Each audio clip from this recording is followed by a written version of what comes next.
that no criminal, that no Don, that no one who feels that they have control over any area can come here and say they are securing the site or extorting. As a leader of the People's National Party, we know the history of Hannahtown in terms of the support over the years. So respect is due from us to you.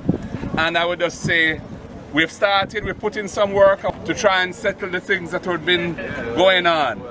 And we have a good understanding from the man them who are close to it. So based on that, we expect better things going forward, and we will continue to be committed to being part of the process of maintaining a level vibes in the place.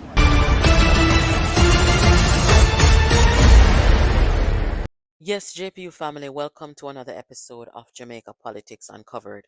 Guys, let's talk a bit about crime management in Jamaica today.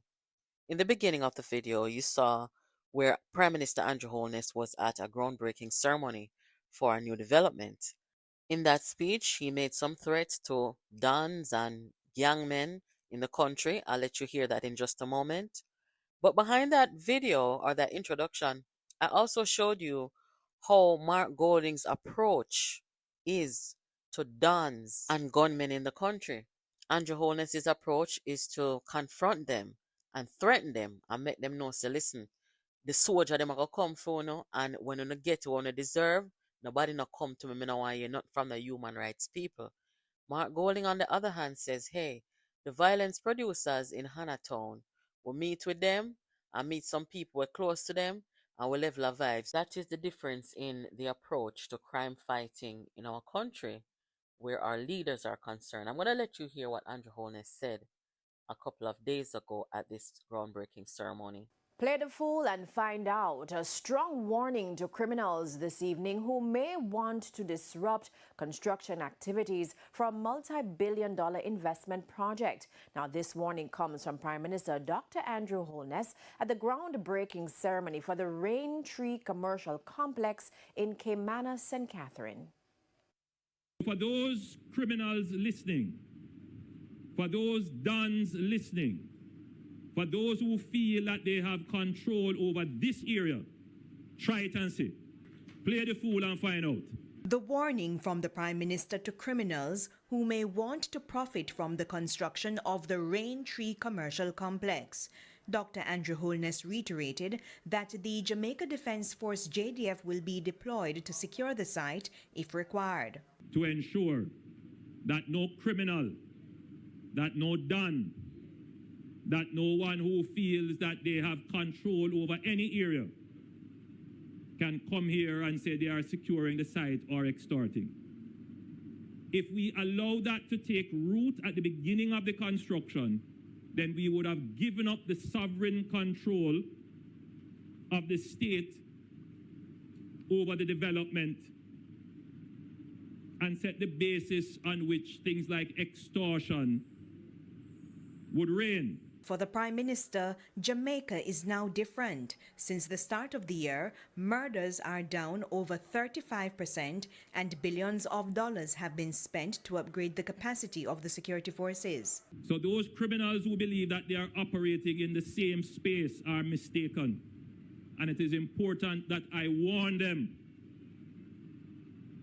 because when they get what is coming to them, and there are those who will cry out in sympathy for them, the society will know that I went to great lengths publicly to warn them. The $3.8 billion Rain Tree Commercial Complex is being undertaken by the Urban Development Corporation. It is expected to attract private investments of over $15 billion. And we expect 2,000 jobs to be created. And over the long term, this complex has the potential to accommodate more than 5,000 permanent jobs, many of which will be in high growth sectors, such as business process outsourcing, logistics, manufacturing, warehousing, and other commercial activities. 50% of the overall master plan will be preserved for green spaces, and the Prime Minister insists the environment will be protected. We also believe that with the deep respect for the environment, but with the embrace of technology and understanding local customs and people, that we can usually find a happy equilibrium where we can be good stewards of the environment and at the same time secure economic benefit for our people. Yes, last year I broke ground for a new wing at the Spanish Town Hospital. And at that groundbreaking, I was quite clear that if it took the deployment of the JDF to secure the site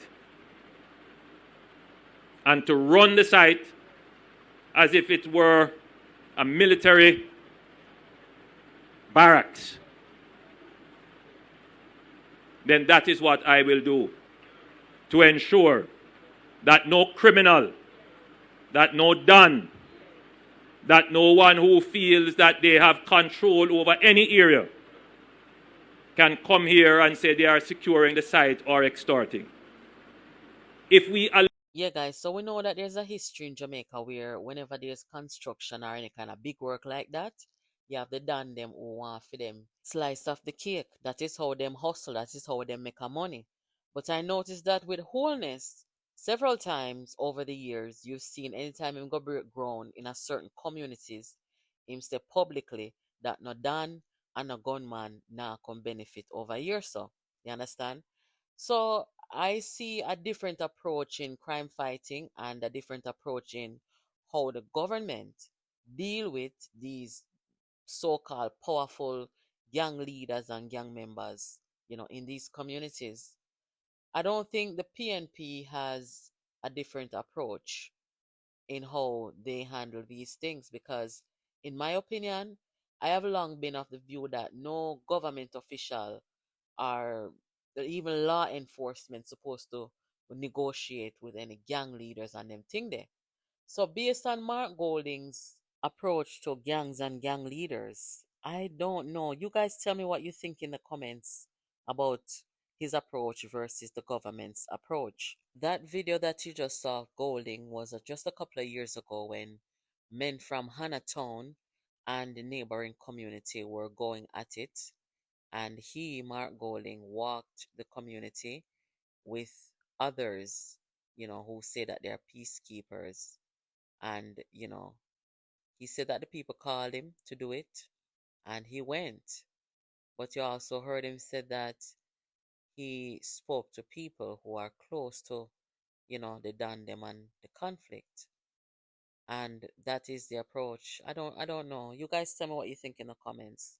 This is Jamaica Politics Uncovered, guys. Thank you for watching. I'll catch you in the next video.